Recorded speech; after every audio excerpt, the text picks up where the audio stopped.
কয়েকদিনের অপেক্ষার পর চেন্নাইয়ে দলের সঙ্গে যোগ দিয়েছেন টাইগার অলরাউন্ডার। গতকাল মঙ্গলবার রাতে টেস্ট দলের সঙ্গে যোগ দিয়েছেন সাকিব।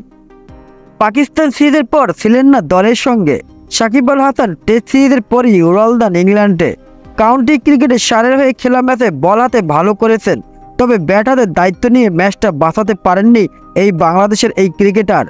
সেই ম্যাচ শেষে অবশ্য যোগ দেওয়ার কথা ছিল ভারতের বিপক্ষে টেস্ট ম্যাচে, তবে পুরো দল ভারতে থাকলেও গতকাল পর্যন্ত দলের সঙ্গে অনুশীলনে ছিলেন না সাকিব আল হাসান। স্বাভাবিকভাবে প্রশ্ন উঠেছিল সাকিব কোথায়, কবে যোগ দিবেন দলের সঙ্গে।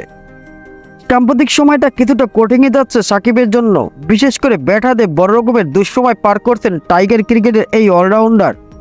তার ব্যাটে রানের দেখা নেই অনেকটা দিন ধরেই, যদিও বল হাতে দলের জন্য এখনও বিশ্বস্ত নাম তিনি। পাকিস্তানের বিপক্ষে সিরিজে নিজের বোলিং নৈপুণ্য দিয়ে প্রথম টেস্টে দলকে টেনে নিয়েছিলেন জয়ের কাছাকাছি। আবার দ্বিতীয় টেস্টে ঐতিহাসিক সিরিজ জয় সুযোগ রানও আসে তার ব্যাট থেকেই।